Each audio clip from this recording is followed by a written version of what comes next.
Greetings to all my dear students. Let us learn a new topic, cellular respiration. It comes under the chapter respiration in plants. So what is meant by respiration? Respiration it's a complex process. It consists of physical process as well as chemical process. Physical process means simply the taking in of air, that means oxygen, and releasing carbon dioxide out. That is simply breathing. That is the physical process of respiration. But the respiration, the actual process of respiration is taking place inside the cell, and it is called the cellular respiration. Inside the cell, that is called the cellular respiration. So what is the cellular respiration? It is the breakdown of, more clearly, it is the enzymatic breakdown. That is, for the breakdown of this molecule, we need enzymes. So it is the enzymatic breakdown of complex organic food molecule into simpler ones with the release of energy in the form of ATP. So cellular respiration means the respiration takes place inside the cell, and it is the breakdown of complex organic food molecule with the release of energy into simpler molecule. And this cellular respiration takes place in different steps. First step is glycolysis. Glycolysis, if we break this word, we can, lysis means breakdown. Glyco means that is glucose, the breakdown of glucose. I told you that respiration is the breakdown of complex organic food molecule. So what is the complex organic food molecule here? As a result of photosynthesis, plants produce glucose molecule. So this glucose molecule is the complex organic. This is the complex organic food molecule, and this glucose breaks down into simpler molecules like carbon dioxide and water.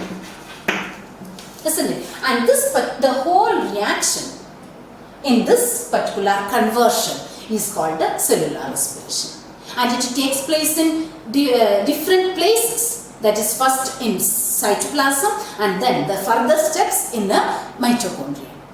So first of all, the beginning is glycolysis, that is the breakdown of the glucose into pyruvic acid. The breakdown of glucose. The glucose is a 6-carbon compound. Number of carbon atoms in glucose is 6, and the pyruvic acid contains only 3 carbon atoms. So the glucose, one molecule of glucose breaks down into 2 molecules of pyruvic acid. That process is happening in the glycolysis, so that it is named as glycolysis. And I already told you the location, that is cytoplasm. It takes place, suppose this is the cell, and the nucleus and the cytoplasm, and many organelles are there, and mitochondria, everything is there. And this particular process, glycolysis, is taking place inside the cytoplasm. And then it is an anaerobic process. You might have learned what is anaerobic and aerobic. 2 types of respiration. You might have 2 types of organisms are there. That is aerobic organisms and anaerobic organisms. Aerobic organisms use oxygen for respiration, and anaerobic organisms do not use oxygen. Okay, so here in this process, if you see, this is a part of aerobic respiration, but this process does not need any oxygen. So that process is anaerobic. The process is anaerobic. So it is a common step for both aerobic and anaerobic organisms. This is a part of aerobic respiration also. So that I told you that it is a common step for both aerobic and anaerobic respiration. Okay, and this glycolysis is also called as EMP pathway. EMP pathway means it is this name is given because of the 3 scientists who explained this process first time. That is, the 3 scientists were Dunn, Mayoff and Pallas. So these three scientists described this full process of glycolysis for the first time, so that EMP, by taking the first name of the scientist, we have given the name EMP pathway. And there are 10 steps in this process. It is not like that the glucose in the first step only, or in one step only the glucose is breaking down into pyruvic acid. No, there are 10 steps.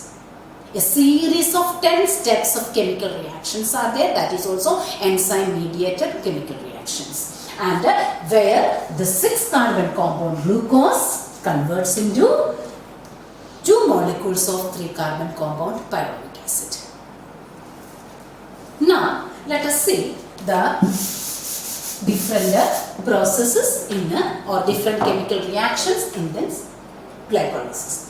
First of all, the glucose converts into glucose 6-phosphate. Glucose, there is no phosphate group. So to convert glucose into glucose 6-phosphate, that means glucose 6-phosphate means in the 6th carbon atom there is a phosphate group attached. A phosphate group is attached to the 6th carbon of glucose molecule. So that is named glucose 6-phosphate. To supply that phosphate group, we use, or the system or the cell use 1 ATP. So ATP, you know that adenosine triphosphate. 1 ATP molecule contains 3 phosphate group. Okay, so this ATP gives 1 phosphate group to this glucose, and this glucose converts to glucose 6-phosphate, and ATP converts to ADP. Here you know that respiration is the process of production of energy, but here we are using ATP. That means investing ATP in this step. So here we are using 1 ATP. The system or the cell is using 1 ATP to convert the glucose into glucose 6-phosphate. That is the first reaction, and here as the ATP is there in this reaction, so the enzyme is phosphorylase enzyme. Or you can say hexokinase is also an enzyme wherever this ATP is present. So you just understand that is phosphorylase enzyme. And then this glucose 6-phosphate then just undergo an isomerization. That means just to change its shape. You know that glucose and fructose are isomers.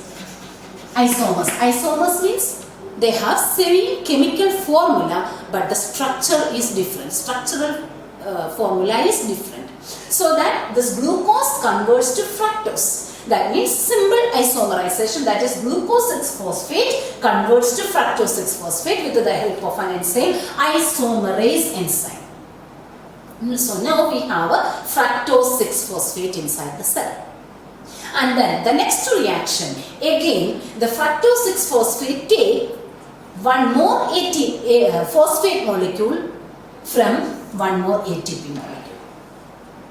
So here again this fructose 6-phosphate accepts one phosphate group from one ATP, and here also we are investing 1 ATP. So now we have invested 2 ATPs, one here and one here. So as a result, the fructose 6-phosphate attains one more phosphate group, so that it will become fructose 1,6 bi means 2 phosphate groups are there. One is in the 6th position and one is in the 1st position. One phosphate group is already there in the 6th carbon atom, and one more is taken, and that will get attached to the 1st carbon atom. Okay, so now the fructose 6-phosphate changed to fructose 1,6 biphosphate by accepting one more phosphate group from the ATP.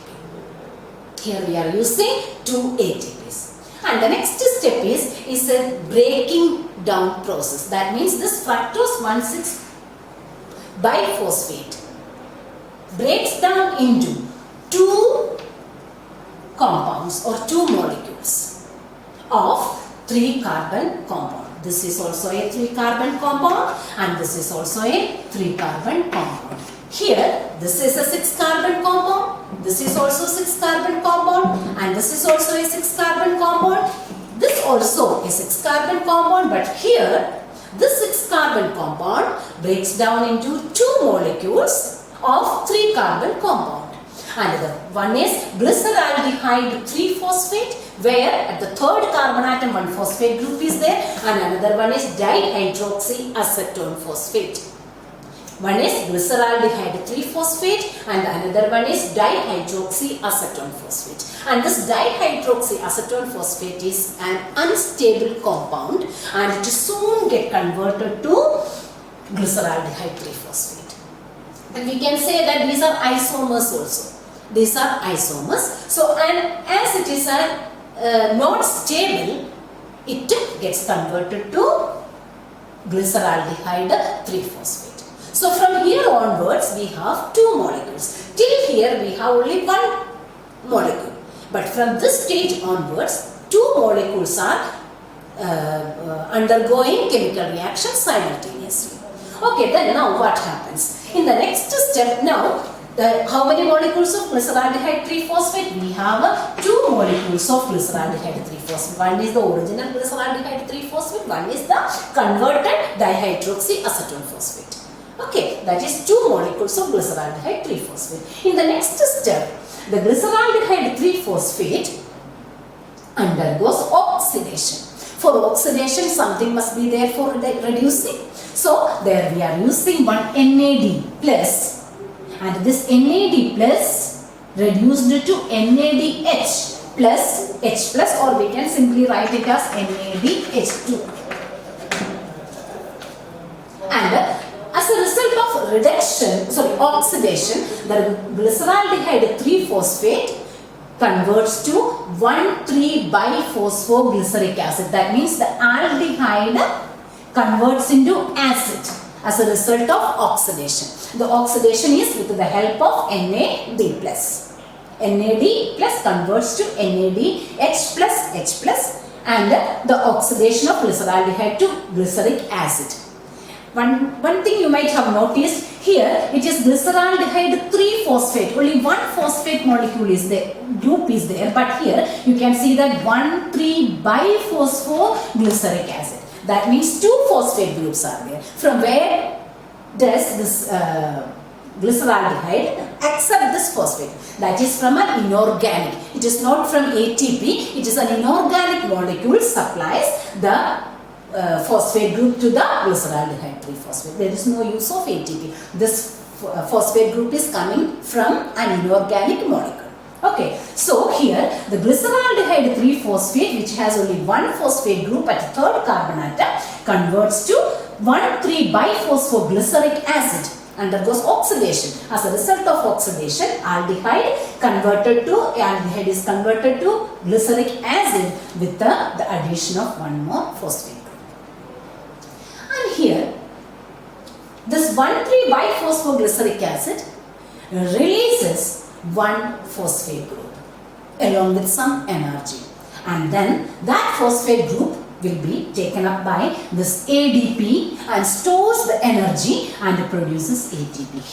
Here it was investment phase. That means we have given, that is the body used 2 molecules of ATP, but here we are getting 1 ATP back. Okay, this is the payoff phase. Here you have to remember one thing. Here only 1 molecule, but here 2 molecules are going on simultaneously. So that the 1 ATP means how many ATPs? 2 ATPs, because 1 more molecule is there. This is only 1 molecule we are showing. Similarly, simultaneously 1 more molecule is going. That is the glyceraldehyde 3-phosphate produced from the dihydroxyacetone phosphate is also undergoing the same process. So that here 1 ATP means 2 ATPs.